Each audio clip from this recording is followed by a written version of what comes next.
Hey guys, welcome back. ఈ వీడియోలో మనం రీసెంట్గా వచ్చిన సుమలా అనే ఒక ఇండోనేషియన్ హారర్ మూవీ గురించి తెలుసుకుందాం. ఈ మూవీని ట్రూ ఇన్సిడెంట్స్ పైన బేస్ చేసుకొని తీశారు. సో ఇది చాలా ఇంట్రెస్టింగ్గా ఉంటుంది. ఇంకా లేట్ చేయకుండా స్టోరీలోకి వెళ్దాం. మూవీ స్టార్టింగ్లో మనకు 1976లో సెమరాంగ్ అనే ఊరిని చూపిస్తారు. అందులో కొంతమంది పిల్లలు ఆడుకుంటూ ఉంటారు. వాళ్ళ బాల్ ఎగిరి పొలంలో పడిపోతుంది. అది వెతకడానికి ఇద్దరు పిల్లలు పొలంలోకి వెళ్తారు. వాళ్ళ పేర్లు అబ్ది ఇంకా రిస్నో. అబ్ది వాళ్ళ నాన్న చీకటి పడకముందే ఇంటికి వచ్చేయమని చెప్పి ఉంటాడు. కానీ వీళ్ళు బాల్ వెతుక్కుంటూ అక్కడే ఉండిపోయి ఉంటారు. పొలంలోనే చీకటి అయిపోతుంది.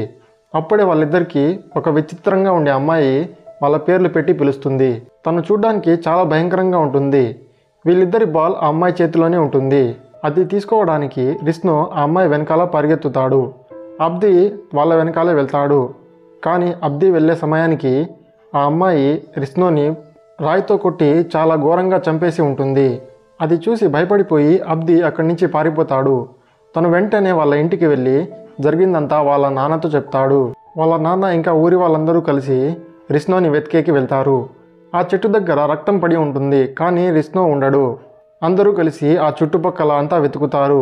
ఒక నది దగ్గర రిస్నో బాడీ వాళ్ళకు కనిపిస్తుంది. ఆడుకునేకి వెళ్ళిన రిస్నో ఇక్కడ చనిపోయి పడి ఉండడం చూసి రిస్నో వాళ్ళ నాన్న చాలా బాధపడతాడు. నెక్స్ట్ డే ఊరి వాళ్ళందరూ కలుసుకుంటారు. అక్కడ రిస్నో వాళ్ళ నాన్న తన కొడుకుని చంపింది అబ్దీనే అని, తను అన్ని అబద్ధాలు చెప్తున్నాడని చెప్తాడు. కానీ ఇంకోవైపు అబ్దీ మాత్రం ఒక అమ్మాయినే రిస్నోని చంపిందని నేను చూసా అని అందరికీ చెప్తూ ఉంటాడు. అప్పుడే అక్కడికి ఒక ప్రీస్ట్ వస్తాడు. అబ్దీ చెప్పిన మాటలు నిజమే అని, రిస్నోని ఒక అమ్మాయి చంపి ఉండొచ్చని, తన పేరు సుమలా అని చెప్తాడు. ఇదంతా 29 ఇయర్స్ ముందు స్టార్ట్ అయిందని తను సుమలా గురించి చెప్పడం స్టార్ట్ చేస్తాడు. స్టోరీ 29 ఇయర్స్ వెనక్కి వెళ్తుంది. 1947 సెమరాంగ్. మనకు జీమన్ అనే అతన్ని చూపిస్తారు. తను తన అంకుల్తో మాట్లాడుతూ కూర్చుని ఉంటాడు. జీమన్కి వాళ్ళ నాన్న నుంచి ఆస్తి వచ్చి ఉంటుంది. కానీ తనకి పిల్లలు పుట్టకపోతే ఆ ఆస్తిని వాళ్ళ అంకుల్ కొట్టేయాలని చూస్తూ ఉంటాడు. వాళ్ళ అంకుల్తో మాట్లాడి జీమన్ కోపంగా ఇంట్లోకి వస్తాడు. ఆ కోపమంతా తను తన భార్య పైన చూపిస్తాడు. ఇంకో 1 ఇయర్లో నువ్వు ఎలాగైనా సరే ప్రెగ్నెంట్ అయ్యి నాకు పిల్లలు ఇవ్వాలని, ఒకవేళ ఇవ్వకపోతే నేను ఇంకో పెళ్లి చేసుకుంటా అని తను తన భార్యతో చెప్తాడు. ఇంకోవైపు తన భార్య సులస్త్రీ కూడా ప్రెగ్నెంట్ అయ్యేకి చాలా పూజలు చేస్తూ ఉంటుంది. ఏం చేసినా కూడా అది వర్కౌట్ అవుతూ ఉండదు. తను తన హస్బెండ్ మాటలు విని బాధతో ఇంటి బయట వచ్చి కూర్చుని ఉంటుంది. అప్పుడే అక్కడ పని చేసేవాళ్ళు ఒక ఓల్డ్ ఉమెన్ గురించి మాట్లాడుకుంటూ ఉంటారు. తను పూజ చేస్తే ఎలాంటి వాళ్ళకైనా పిల్లలు పుడతారని మాట్లాడుకుంటూ ఉంటారు. అది విని సులస్త్రీ ఆ ఓల్డ్ ఉమెన్ దగ్గరికి వెళ్తుంది. కానీ ఆమె నేను నార్మల్ పూజలు కాదని, నేను చేసేది బ్లాక్ మ్యాజిక్ అని చెప్తుంది. నీకు పిల్లలు కావాలంటే నువ్వు డెవిల్తో డీల్ చేసుకోవాలని చెప్తుంది. అంతేకాకుండా దానికి కొన్ని కండిషన్స్ కూడా ఉంటాయి. తను డెవిల్తో డీల్ చేసుకుంటే తనకి 2 పిల్లలు పుడతారు. ఒక అమ్మాయి నార్మల్గా ఉంటుంది, కానీ ఇంకో అమ్మాయి కాస్త ఈవిల్గా ఉంటుంది. 10 ఇయర్స్ వాళ్ళిద్దరిని పెంచితే 10 ఇయర్స్ తర్వాత డెవిల్ వచ్చి ఆ ఈవిల్గా ఉండే అమ్మాయిని తీసుకొని వెళ్ళిపోతాడు. ఒకవేళ ఆ ఈవిల్గా ఉండే అమ్మాయిని సరిగ్గా చూసుకోకపోతే వాళ్ళకి డే బై డే కష్టాలు పెరుగుతూనే ఉంటాయి. దీనికి నువ్వు ఒప్పుకుంటే నేను పూజ స్టార్ట్ చేస్తానని, నువ్వు డెవిల్ పిల్లలకి తల్లిగా మారుతావని చెప్తుంది. సో ఎలాగైనా పిల్లలు కావాలని డెస్పరేట్గా ఉన్న ఆమె ఈ కండిషన్ అన్నిటికీ ఒప్పుకుంటుంది. దాంతో ఆ ఓల్డ్ ఉమెన్ ఒక పూజని స్టార్ట్ చేసి ఒక లిక్విడ్ని తీసుకొని వచ్చి సులస్త్రీకి తాగిస్తుంది. అది తాగుతూనే తన బాడీ మొత్తం కంట్రోల్ తప్పి సులస్త్రీ విచిత్రంగా బిహేవ్ చేస్తుంది. చివరికి పూజ అయిపోయిన తర్వాత తను నార్మల్గా మారిపోతుంది. ఆ ఓల్డ్ ఉమెన్ తనతో ఇంకో 2 మంత్స్లో నువ్వు ప్రెగ్నెంట్ అవుతావని చెప్తుంది. 2 మంత్స్లో తను చెప్పినట్లుగానే సులస్త్రీ ప్రెగ్నెంట్ అవుతుంది. ఇక్కడ జీమన్కి సులస్త్రీ ఒక షామన్ దగ్గరికి వెళ్ళి పూజ చేసింది అని మాత్రమే తెలుసు. ఆ డెవిల్ డీల్ గురించి, అలాగే అమ్మాయిని 10 ఇయర్స్ చూసుకోవడం గురించి ఏమీ తెలియదు. జీమన్ సంతోషంగా ఉండడం చూసి సులస్త్రీ కూడా తనకి ఏం చెప్పకుండా అన్నీ దాచేస్తుంది. ఎనీహౌ డెలివరీ టైంలో డెవిల్ కూడా అక్కడికి వచ్చి ఉంటాడు. తనని సులస్త్రీ చూసుకుంటుంది. తనకి పుట్టిన పిల్లల్లో ఒక పాప నార్మల్గా ఉంటుంది, ఇంకో పాప డీఫామ్గా పుట్టి ఉంటుంది. తననే వాళ్ళు 10 ఇయర్స్ పెంచాలి, కానీ తను డీఫామ్గా పుట్టిందని చెప్పి జీమన్ చూసుకొని ఈ విషయం ఎవరికి తెలియకూడదని తను తన రూమ్ నుంచి ఒక కత్తి తీసుకొని వచ్చి ఆ డీఫామ్గా పుట్టిన పిల్లని చంపేస్తాడు. అప్పుడే నార్మల్గా ఉన్న అమ్మాయి ఏడవడం స్టార్ట్ చేస్తుంది. వాళ్ళిద్దరు పిల్లల్ని వాళ్ళు సుమలా ఇంకా కుమలా అని పేర్లు పెడదామని అనుకుని ఉంటారు. కానీ వాళ్ళ నాన్న ఇప్పుడు సుమలాని చంపేశాడు. డెవిల్ చైల్డ్ని చంపేశాడని జీమన్కి తెలియదు. సులస్త్రీ కూడా అది జీమన్కి చెప్పకుండా దాచేస్తుంది. 3 ఇయర్స్ అయిన తర్వాత కుమలాకి కాళ్ళు చేతులు సరిగ్గా పని చేస్తూ ఉండవు. అలాగే తనకి అప్పటికి కూడా మాటలు రావు. అప్పుడే మనకు చిన్నప్పుడు జీమన్కి కూడా కాళ్ళు చేతులు సరిగ్గా పని చేయవని వాళ్ళ అమ్మా నాన్న తనకి బాగా కేర్ తీసుకోవడం వల్ల తను నడవగలిగాడని తెలుస్తుంది. ఇంకోవైపు కుమల వాళ్ళ అమ్మా నాన్న పైన చాలా కోప్పడుతూ ఉంటుంది. తను రాను రాను వాళ్ళతో ఎక్కువ మాట్లాడకుండా ఎక్కువ అల్లరి చేస్తూ ఉంటుంది. దాంతో వాళ్ళ నాన్న ఎప్పుడు తనని శిక్షించేవాడు. తను అల్లరి చేసినప్పుడు తన కాళ్ళు చేతులు కట్టేయడం, లేకపోతే పశువుల దగ్గర తనని కూడా కట్టేస్తూ ఉంటాడు. సులస్త్రీ తన హస్బెండ్ కుమలాని శిక్షిస్తూ ఉన్నప్పుడు ఒక్కసారి కూడా అడ్డు చెప్పేది కాదు. దానివల్ల తను వాళ్ళమ్మ నాన్న పైన ఎప్పుడూ కోపంగానే ఉంటుంది. ఒకరోజు తనకి 7 ఇయర్స్ ఉన్నప్పుడు ఇంట్లో నుంచి పారిపోయి మార్కెట్ దగ్గరికి వెళ్ళిపోతుంది. అక్కడ కొంతమంది పిల్లలు కలిసి తనకి కాళ్ళు చేతులు బాలేవు అని చెప్పి ఏడిపిస్తూ ఉంటారు. అలాగే తనని కొడుతూ ఉంటారు. దూరం నుంచి సులస్త్రీ ఇంకా తన హస్బెండ్ కూడా చూసుకుంటారు. కానీ వాళ్ళు అక్కడికి వెళ్ళి అడ్డు చెప్పకుండా అక్కడి నుంచి వెళ్ళిపోతారు. మళ్ళీ వాళ్ళు కుమలాని ఇంటి దగ్గరికి పిలుచుకొని వెళ్ళి పశువులు ఉండే చోట కట్టేస్తారు. ఇంకోసారి బయటికి వెళ్ళొద్దని వాళ్ళ నాన్న కొరడా తీసుకొని తన కూతుర్ని కొడతాడు. ఆ ఇంట్లో పని చేసే ఆంట్ సుమ్ తను తప్ప కుమలాని ఎవ్వరూ సరిగ్గా చూసుకునేవారు కాదు. తనే కుమలాని సొంత బిడ్డలాగా చూసుకుంటూ ఉండేది.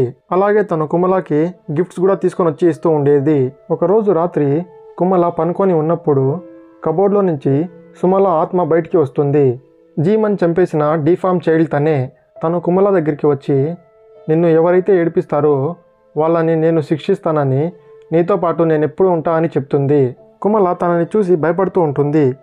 కానీ సుమల నేను ఏమి చెయ్యనని, మేమిద్దరం అక్కా చెల్లెలమని చెప్తుంది. ఇక్కడ సుమల ఆత్మ కుమలకి తప్ప ఇప్పటి వరకు ఎవరికి కనిపించి ఉండదు.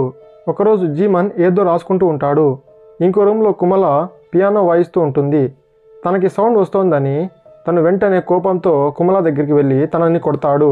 ఇంకోసారి డిస్టర్బ్ చేయొద్దు అని చెప్పి అరిచి అక్కడి నుంచి వెళ్ళిపోతాడు. అప్పుడే తన దగ్గరే ఉండే సుమల కుమలాని పొసెస్ చేసి వాళ్ళ నాన్న దగ్గరికి వెళ్తుంది. తన కాళ్ళు చేతులు నార్మల్గా చేసేసి అక్కడే ఉండే ఒక పెన్ తీసుకొని వాళ్ళ నాన్న చేతిలో గుచ్చేస్తుంది. అలా చేసిన తర్వాత కుమల బాడీ నుంచి సుమల బయటికి వెళ్ళిపోతుంది. తన చేతులు మళ్ళీ తను నార్మల్గా ఎలా పెట్టుకుంటుందో అలా మారిపోతాయి. కుమల అలా చేసినందుకు వాళ్ళ నాన్న తనని ఒక పొలంలోకి తీసుకుని వెళ్ళి ఒక స్కేర్ క్రోగా కట్టేస్తాడు. ఆ రోజు రాత్రి మళ్ళీ కుమల ఇంటికి వచ్చి డిన్నర్ టేబుల్ దగ్గర మళ్ళీ అల్లరి చేస్తుంది. ఆ మెయిడ్ తనకి ఎందుకు అలా చేశావని అడిగినప్పుడు కుమల అది నేను చెయ్యలేదని సుమల చేసిందని చెప్తుంది. అది వాళ్ళమ్మ వింటుంది. ఇంతకుముందు డిన్నర్ టేబుల్ దగ్గర తనకి మిర్రర్లో కుమలతో పాటు సుమల ఆత్మ కూడా కనిపించి ఉంటుంది. తను వెంటనే రిచువల్ చేసిన ఆ ఓల్డ్ ఉమెన్ దగ్గరికి వెళ్తుంది.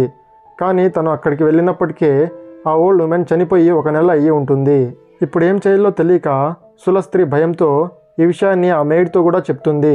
స్టోరీ మళ్ళీ 3 ఇయర్స్ తర్వాతకి వెళ్తుంది. ఇప్పుడు కుమలాకి 10 ఇయర్స్. తనని ఇప్పటికీ కూడా అలానే శిక్షిస్తూ ఉంటారు. ఆ మెయిడ్ వాళ్ళ నాన్నతో కుమలాని ఇలా పశువులు ఉండే చోట కట్టొద్దని తనని రిక్వెస్ట్ చేస్తుంది. కానీ తను ఆమె మాటలు వినకుండా తననే అరిచి అక్కడి నుంచి వెళ్ళిపోతాడు. తను వెళ్ళి కుమల దగ్గరికి నేను బయటే ఉన్నా అని చెప్పి ధైర్యం చెప్తుంది. మళ్ళీ ఒకరోజు కొంతమంది పిల్లలు వాళ్ళ ఇంటి దగ్గరికి వచ్చి కుమలాని ఆడుకునేకి కిందికి పిలుస్తారు. కానీ కుమల కిందికి వెళ్ళినప్పుడు వాళ్ళు తనతో ఆడుకోకుండా తనని కొట్టి ఏడిపిస్తారు. ఇదంతా దూరం నుంచి కుమల వాళ్ళ అమ్మా నాన్న చూస్తూ ఉంటారు. కానీ వాళ్ళని అడ్డుకునేకి కిందికి రాకుండా అలానే చూస్తూ ఉంటారు. అప్పుడే అక్కడికి ఆ మెయిడ్ వచ్చి ఆ పిల్లల్ని అరిచి తరిమేస్తుంది. తను కుమలాని కాపాడి ఇంట్లోకి తీసుకొని వెళ్తుంది. ఆ రోజు రాత్రి కుమల ఒక కత్తి తీసుకొని ఇంట్లో నుంచి బయటికి వస్తుంది. ఈసారి కుమల ఒంటరిగా లేదు, తనతో పాటు సుమల కూడా ఉంది. తనని కొట్టిన పిల్లల్లో ఒక పిల్లవాడి ఇంటికి వెళ్తుంది. అక్కడ తను నీళ్లు తోడుతూ ఉంటాడు. కుమల తనని పిలుస్తుంది. తన వెనకాలే సుమల కూడా నిలబడి ఉంటుంది. అది చూసి భయపడిపోయి తను పారిపోతూ ఉంటాడు. కానీ కుమల తనని చాలా ఘోరంగా చంపేస్తుంది. అలాగే ఇంకో 2 పిల్లలు కూడా ఎక్కడికో వెళ్తూ ఉంటారు. వాళ్ళ దగ్గరికి కూడా కుమల వచ్చి వాళ్ళని కూడా చంపేస్తుంది. నెక్స్ట్ డే ఊరి వాళ్ళందరూ పిల్లలు తప్పిపోయారని ఊరంతా వెతుకుతూ ఉంటారు. సో బ్రతికే ఉన్న కొంతమంది పిల్లల్ని ఒకే రూమ్లో పెట్టి తప్పిపోయిన వాళ్ళందరినీ ఊరంతా వెతుకుతూ ఉంటారు. సో ఒకే రూమ్లో అందరూ పిల్లలు ఉండడంతో కుమల అక్కడికి కూడా వస్తుంది. ఆ పిల్లలందరూ కుమలని అక్కడ కూడా చూసి ఆట పట్టించేకి ట్రై చేస్తారు. కానీ ఈసారి కుమల వాళ్ళందరినీ చాలా ఘోరంగా చంపేసి వాళ్ళ తలల్ని కట్ చేసేస్తుంది. నెక్స్ట్ డే ఆ ఊరి వాళ్ళకి ఆ పిల్లల బాడీలు చాలా ఘోరమైన పొజిషన్లో కనిపిస్తాయి. ఆ బాడీస్ దగ్గర ఆ ఊరి వాళ్ళకి కుమల బొమ్మ ఒకటి కనిపిస్తుంది. ఆ ఊరి వాళ్ళందరూ వాళ్ళ ఇంటి దగ్గరికి వెళ్ళి జీమన్తో మా పిల్లల్ని నువ్వే చంపేశావా లేదా నీ కూతురు చంపిందా అని ఆ బొమ్మని చూపిస్తారు. కానీ జీమన్ వాళ్ళపైన కోప్పడి నేను చంపలేదని, అలాగే నా కూతురు కూడా చేయలేదని, నేను తనని రాత్రంతా కట్టేసి ఒక రూమ్లో బంధించా అని చెప్తాడు. వాళ్ళందరూ వెళ్ళిపోయిన తర్వాత వాళ్ళు కుమలాని కట్టేసిన రూమ్కి వెళ్తారు. అక్కడ ఆ రూమ్లో ఒక హోల్ ఉంటుంది. కుమల రాత్రి ఆ హోల్ నుంచి తప్పించుకు ఉండవచ్చని వాళ్ళ నాన్న అనుకుంటాడు. అప్పుడే సులస్త్రీ జీమన్తో జరిగేదంతా చెప్తుంది. నిజానికి ఇదంతా చేస్తుంది కుమల కాదని, తనతో పాటున్న సుమల ఆత్మ అని చెప్తుంది. అలాగే తను చేసిన డెవిల్ డీల్ గురించి కూడా చెప్తుంది. నువ్వు చంపేసిన సుమల ఆత్మ మళ్ళీ తిరిగి వచ్చిందని, తనే కుమల దగ్గర ఇవంతా చేపిస్తోందని పూర్తిగా చెప్పడంతో తను కూడా కుమల దగ్గరికి వెళ్ళి ఆత్మ గురించి అడుగుతాడు. దానికి కుమల కూడా సుమల గురించి చెప్తుంది. ఆ రోజు జీమన్ మళ్ళీ తన కూతుర్ని బంధిస్తాడు. ఆ మెయిడ్ కుమల దగ్గరికి వస్తుంది. తను బాధపడుతూ ఉంటుంది. ఈసారి కుమల ఆ మెయిడ్తో ఈరోజు రాత్రి నువ్వు ఇక్కడ ఉండొద్దని, ఎంత దూరం వీలైతే అంత దూరం ఇక్కడి నుంచి వెళ్ళిపో అని చెప్తుంది. మెయిడ్ వెంటనే తన బ్యాగులు తీసుకొని తన కొడుకుతో పాటు ఆ ఇల్లు వదిలేసి అక్కడి నుంచి వెళ్ళిపోతుంది. ఇంకోవైపు జీమన్ ఒక షామన్ దగ్గరికి వెళ్ళి ఆ డెవిల్స్ డీల్ గురించి అడుగుతాడు. ఆ షామన్ జీమన్తో నీ వైఫ్ డెవిల్ చైల్డ్ని 10 years పెంచుతా అని డీల్ చేసుకునిందని, కానీ ఆ పాపని నువ్వు చంపేశావని చెప్తాడు. ఇప్పుడు కుమల బ్రతకాలి అంటే తనని వెంటనే ఇక్కడికి తీసుకొని రమ్మని చెప్తాడు. ఒకవేళ తీసుకొని వచ్చేకి కుదరకపోతే తనకి ఒక కత్తి ఇచ్చి, ఈ కత్తితో నీ కూతురు గుండెల్లో పొడిచి తనని చంపేయడం ఒకటే మార్గం అని చెప్తాడు. ఇంకోవైపు ఇంట్లో కుమల విడిపించుకొని వాళ్ళ నాన్న దగ్గర పనిచేసే ఒక అతన్ని చాలా ఘోరంగా తరిమి తను చంపేస్తుంది. తను వాళ్ళమ్మని కూడా అటాక్ చేసేకి వెళ్తుంది. వాళ్ళమ్మ ఒక రూమ్లో దాక్కున్నా కూడా ఆ రూమ్ డోర్ పగలకొట్టి తను లోపలికి వెళ్తుంది. ఇక్కడ సులస్త్రీ చిన్నప్పటి నుంచి కుమలాని సరిగ్గా చూసుకోలేదని చెప్పి తను కుమలతో సారీ చెప్తుంది. కుమల కూడా తనని క్షమించేస్తుంది. కానీ సుమల వాళ్ళమ్మని క్షమించను అని చెప్పి కత్తితో తనని పొడిచి చంపేస్తుంది. జీమన్ ఇంటికి వచ్చే సమయానికి తన వైఫ్ ఆల్రెడీ చనిపోయి పడి ఉంటుంది. అది చూసి తను చాలా బాధపడతాడు. అప్పుడే జీమన్ ముందుకు కుమల ఇంకా సుమల వస్తారు. ఈసారి కుమల బాడీలో దూరిపోయి తను పూర్తిగా సుమలలాగా మారిపోతుంది. వాళ్ళ నాన్నని కూడా చంపేకి ట్రై చేస్తుంది. కానీ వాళ్ళ నాన్న ఎలాగో అక్కడి నుంచి తప్పించుకొని ఊర్లోకి వెళ్ళిపోతాడు. తను ఊరి వాళ్ళతో జరిగిందంతా చెప్తాడు. ఆ ఊరి వాళ్ళందరూ వెంటనే కలిసి జీమన్ ఇంటికి వెళ్తారు. అక్కడ చనిపోయిన వాళ్ళని చూసి ఎలాగైనా సరే కుమలాని పట్టుకోవాలి అని ఆ ఊరు మొత్తం వెతుకుతూ ఉంటారు. కానీ జీమన్ మాత్రం అది కుమల కాదు సుమల అని చెప్పి అందరితో చెప్తూ ఉంటాడు. తను వెంటనే మళ్ళీ ఆ ఇంట్లో నుంచి ఆ షామాన్ ఇచ్చిన కత్తి తీసుకొని తన కూతుర్ని తనే వెతుక్కుంటూ వెళ్తాడు. ఒక పొలంలో మళ్ళీ తనకి సుమల కనిపిస్తుంది. తను మళ్ళీ జీమన్ పైన అటాక్ చేస్తుంది. ఈసారి తను తన కూతుర్ని పొడిచి చంపలేక ఒక సంచిలో వేసుకొని షామాన్ దగ్గరికి తీసుకొని వెళ్ళాలి అని అనుకుంటాడు. కానీ సంచిలో నుంచి తనకి తన కూతురు వాయిస్ వస్తుంది. చిన్నప్పుడు నీకు కూడా కాళ్ళు చేతులు సరిగ్గా పని చేయకపోతే మీ అమ్మా నాన్న నిన్ను బాగా చూసుకొని నీకు నయం చేశారని, నువ్వెందుకు నన్ను అలా చూసుకోలేదని చెప్తుంది. తన కూతురి మాటలు విని జీమన్ చాలా బాధపడతాడు. అలా మాటలు వింటూ ఉన్నప్పుడే ఆ సంచిలో నుంచి సుమల తప్పించుకొని బయటికి వచ్చేసి ఉంటుంది. కానీ ఈసారి జీమన్ తన కత్తితో సుమలాని పొడిచేస్తాడు. చనిపోయినట్లు కింద పడిపోయి సుమల మళ్ళీ లేస్తుంది. నా గుండె లెఫ్ట్ సైడ్లో కాకుండా రైట్ సైడ్లో ఉందని, నువ్వు రాంగ్ సైడ్ పొడిచావని చెప్పి ఆ కత్తితో వాళ్ళ నాన్నని చంపేస్తుంది. నెక్స్ట్ డే కుమలాని వెతుకుతున్న ఆ ఊరి వాళ్ళకి వాళ్ళ నాన్న బాడీ పొలంలో కనిపిస్తుంది. సో ఆ ఫ్యామిలీలో అందరూ చనిపోయారు. కుమల కూడా కనిపించకుండా పోయింది. తను ఎక్కడికి వెళ్ళిందో ఏమైందో ఎవ్వరికీ తెలియదు. చనిపోయిన వాళ్ళని చూసేకి ఆ మెయిడ్ ఇంకా తన కొడుకు వస్తారు. కథ మళ్ళీ ప్రజెంట్కి వస్తుంది. ఇప్పటి వరకు మనకు స్టోరీ చెప్పిన ప్రీస్ట్ ఎవరో కాదు, ఆ మెయిడ్ కొడుకు. సో సుమలానే ఈ అడవుల్లో చావులకి కారణమని, ఎవ్వరూ రాత్రిపూట బయటికి వెళ్ళొద్దని అందరితో చెప్తాడు. అలాగే ఆ పిల్లవాడు చనిపోయిన చోట కొన్ని ఫ్రూట్స్ తీసుకొని వెళ్ళి ఆఫరింగ్స్ కూడా ఇస్తారు. అప్పుడే మూవీలో మనకు ఇదంతా రియల్ స్టోరీ పైన బేస్ చేసుకొని తీశారని, ఇండోనేషియాలో ఒక ప్రాంతంలో ఇలానే సుమల అనే ఆత్మ జనాల్ని చంపుతుందని వస్తుంది. ఇండోనేషియాలో దీన్ని కొంతమంది నమ్మి ఇప్పటికీ కూడా సుమల ఆత్మకి ఆఫరింగ్స్ ఇస్తూ ఉంటారు. ఎనీహౌ మళ్ళీ కథలోకి వస్తే, చనిపోయిన పిల్లోడు రిస్నో వాళ్ళ నాన్న తన కొడుకుని చంపింది ఆబ్దినే అని ఈ సుమల గిమల ఎవ్వరూ లేరు అని చెప్పి తను రాత్రిపూట బయటికి వస్తాడు. అప్పుడే తనకి ఇంటి బయట సుమల ఆత్మ ఎవరినో చంపి తింటూ ఉన్నట్లు కనిపిస్తుంది. దీంతో మూవీ ఇక్కడే ఎండ్ అవుతుంది. సో ఫ్రెండ్స్, ఇది మూవీ స్టోరీ. వీడియో నచ్చినట్లయితే లైక్ చేయండి. మరిన్ని ఇంట్రెస్టింగ్ వీడియోస్ కోసం మా ఛానల్ని సబ్స్క్రైబ్ చేసుకోండి. మా ఛానల్లో ఇలాంటి వీడియోస్ వస్తూ ఉంటాయి.